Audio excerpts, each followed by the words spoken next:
Pose with the bands. Pose with the pose with the pose with the bands. Pose with the pose with the pose with the bands. Pose with the bands.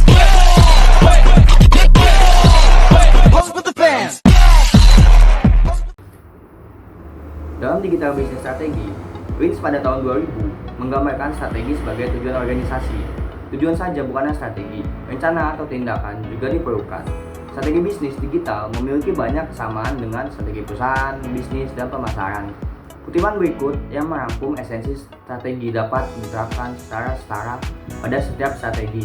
Yang pertama, berdasarkan kinerja terkini di pasar. Yang kedua, menentukan cara kami memenuhi tujuan kami.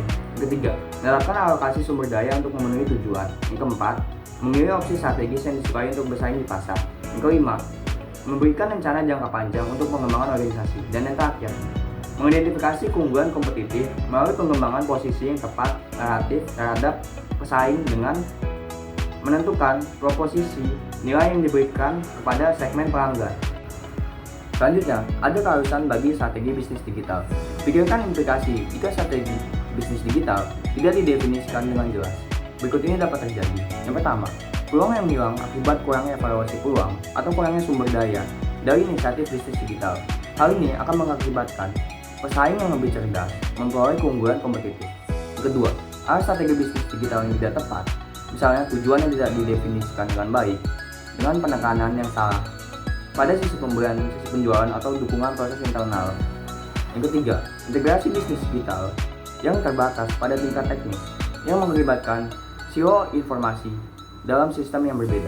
Dan yang terakhir, pemborosan sumber daya melalui duplikasi pengembangan bisnis digital dalam fungsi yang berbeda dan terbatasnya berbagi praktik terbaik. Kemudian, ada strategi saluran digital.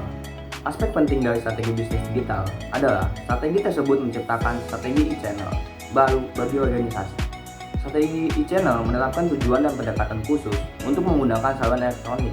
Contoh strategi saluran digital meliputi: yang pertama, strategi saluran digital menyuruh atau strategi multi saluran dengan strategi saluran tertentu. Yang kedua, strategi perdagangan saluran. Yang ketiga, strategi media sosial. Yang keempat, strategi CRM sosial. Kelima, strategi rantai pasokan atau perencanaan sumber daya perusahaan.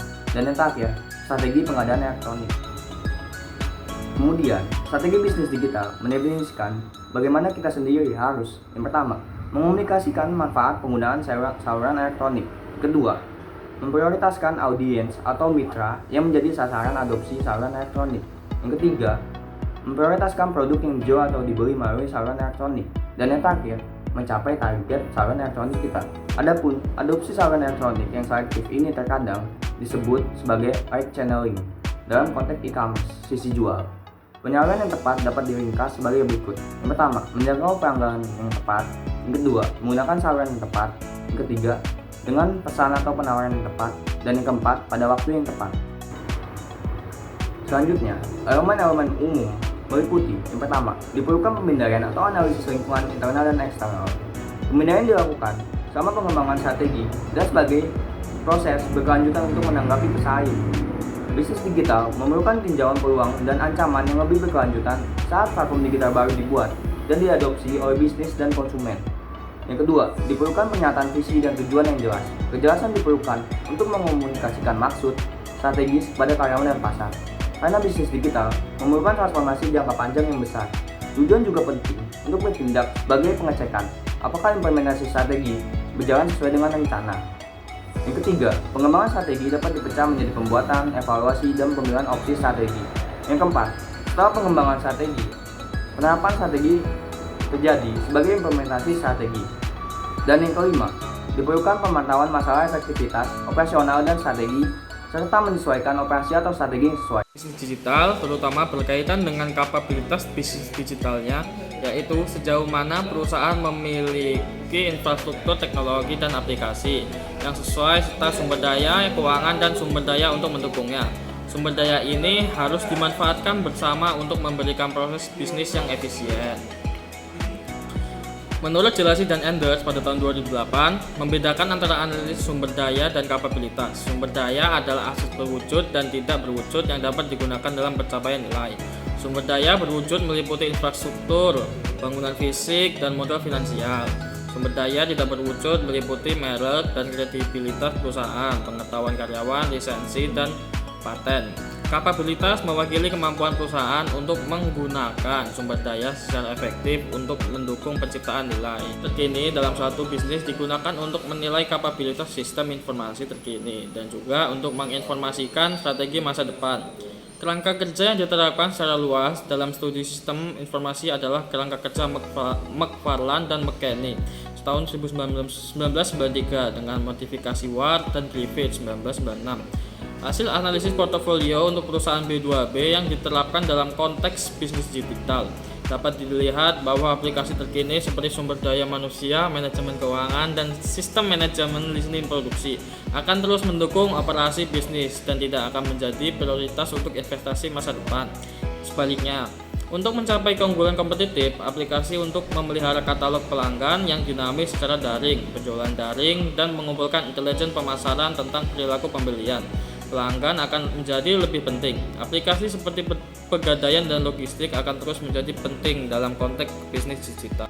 Namun apa yang dapat membantu organisasi menganalisis sumber daya internal mereka dalam kekuatan dan kelemahannya serta mencocokkannya dengan lingkungan eksternal dalam hal peluang dan ancaman. Agar analisis SWOT memberikan manfaat maksimal, analisis ini sangat berharga jika digunakan tidak hanya untuk menganalisis situasi terkini, tetapi juga sebagai alat untuk merumuskan strategi. Untuk mencapai hal ini, analisis SWOT berguna untuk menggabungkan semua kekuatan, kelemahan, peluang, dan ancaman sumber daya manusia, yaitu untuk memanfaatkan peluang yang diidentifikasi dalam analisis strategis. Sumber daya yang tepat harus tersedia untuk memberikan solusi bisnis digital. Yang kedua, sumber daya keuangan. Penilaian sumber daya keuangan untuk sistem informasi biasa dilakukan sebagai bagian dari penilaian investasi dan penganggaran untuk peningkatan sistem baru yang akan dibahas kemudian. Kemudian ada apa itu analisis pesaing? Analisis pesaing terkadang disebut riset pesaing, adalah proses yang digunakan untuk menemukan kekuatan, kelemahan, strategi, dan kinerja upaya pemasaran dari pelaku lain di vertikal Anda. Jenis riset pemasaran ini dapat diubah menjadi data yang dapat ditindaklanjuti untuk menyesuaikan taktik pemasaran merek Anda dan membantu perusahaan Anda terhubung lebih baik dengan audiens. Kemudian selanjutnya ada tujuan strategis. Tujuan strategis menetapkan dan mengomunikasikan tujuan strategis organisasi, merupakan elemen kunci dari setiap model proses strategi karena yang pertama, definisi strategi dan elemen implementasi strategi harus diarahkan pada cara terbaik untuk menciptakan tujuan. Yang kedua, keberhasilan keseluruhan akan dinilai dengan membandingkan hasil aktual dengan tujuan dan mengambil tindakan untuk meningkatkan strategi. Dan yang ketiga, tujuan yang jelas dan realistis, membantu mengomunikasikan tujuan dan signifikasi inisiatif bisnis digital kepada karyawan dan mitra. Saluran digital penting karena dapat memberikan banyak manfaat seperti meningkatkan kualitas siaran, memperluas akses informasi, dan membuka peluang bagi perkembangan budaya lokal. Manfaat saluran digital untuk siaran TV, kualitas gambar dan suara lebih jernih, jumlah saluran lebih banyak. Siaran TV digital bersifat free to air, mengurangi emisi karbon, memanfaatkan digital dividend untuk mengembangkan layanan internet, menguatkan keberadaan daerah berdampak positif bagi konten lokal. Kemudian ada manfaat saluran digital untuk akses informasi, yang itu membuka ruang ide dan gagasan bagi masyarakat, tidak terjadi lagi monopoli informasi, memanfaatkan beragamnya sudut pandang yang beredar di ruang publik untuk memperkuat fondasi narasi kebangsaan. Oke teman-teman, kali ini kita bakal bahas apa sih definisi dari strategi itu. Nah, strategi adalah pendekatan secara keseluruhan yang berkaitan dengan pelaksanaan gagasan, perencanaan, dan eksekusi suatu aktivitas yang dijalankan selama kurun waktu tertentu. Oke, untuk keputusan pertama yaitu ada strategi saluran bisnis digital, yang dimana strategi saluran bisnis digital ini harus diarahkan sesuai dengan prioritas strategi tujuan yang ada pada tabel 5.6. Keputusan kedua yaitu ada strategi pengembangan pasar dan juga produk, yang dimana perusahaan memutuskan pasar mana yang akan ditargetkan melalui saluran bisnis digital guna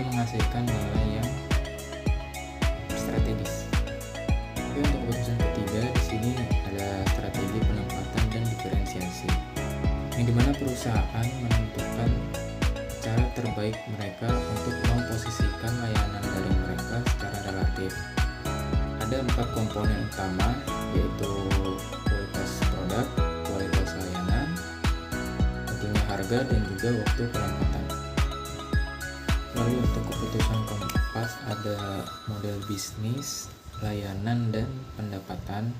Dan untuk keputusan kelima ada restrukturisasi pasar. Dan keputusan keenam yaitu kemampuan manajemen rantai pasokan.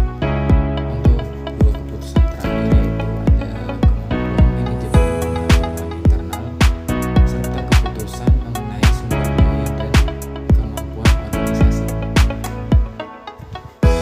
Strategi bisnis digital yang gagal.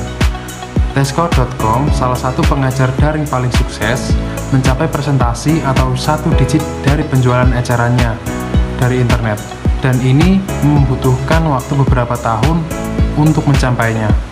Alasan lain yang disebutkan oleh Miller meliputi yang pertama, yaitu kesalahan waktu. Kesalahan waktu itu contohnya layanan untuk mengunduh hiburan digital yang ditawarkan sebelum akses internet pita lebar berkecepatan tinggi tersedia secara luas. Dan yang kedua, kurangnya kreativitas.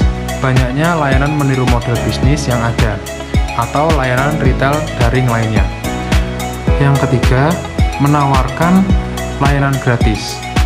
Banyak layanan ditawarkan secara gratis untuk mendapatkan pengunjung situs dan pendaftaran, dan kemudian menjadi sulit untuk mendorong pembayaran untuk layanan yang sedikit lebih baik.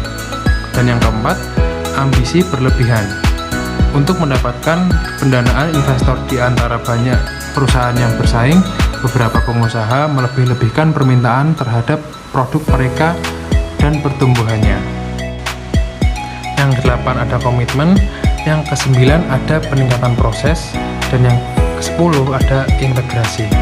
Kalian bisa melihat penjelasannya di video. Kalau mau melihat, tinggal di pause. Paradoks produktivitas. Semua pembahasan tentang penilaian investasi dalam sistem informasi harus mengakui keberadaan paradoks produktivitas antara investasi perusahaan dalam sistem informasi dan kinerja bisnisnya yang diukur dari segi keuntungan atau laba saham. Penelitian tentang paradoks produktivitas menyoroti pentingnya mempertimbangkan informasi, orang, dan sumber daya teknologi secara bersamaan saat merencanakan strategi implementasi bisnis digital. Penelitian ini juga menunjukkan bahwa bisnis digital berkontribusi pada peningkatan produktivitas hanya jika dikombinasikan dengan investasi dalam desain ulang proses, manajemen perubahan organisasi, dan inovasi.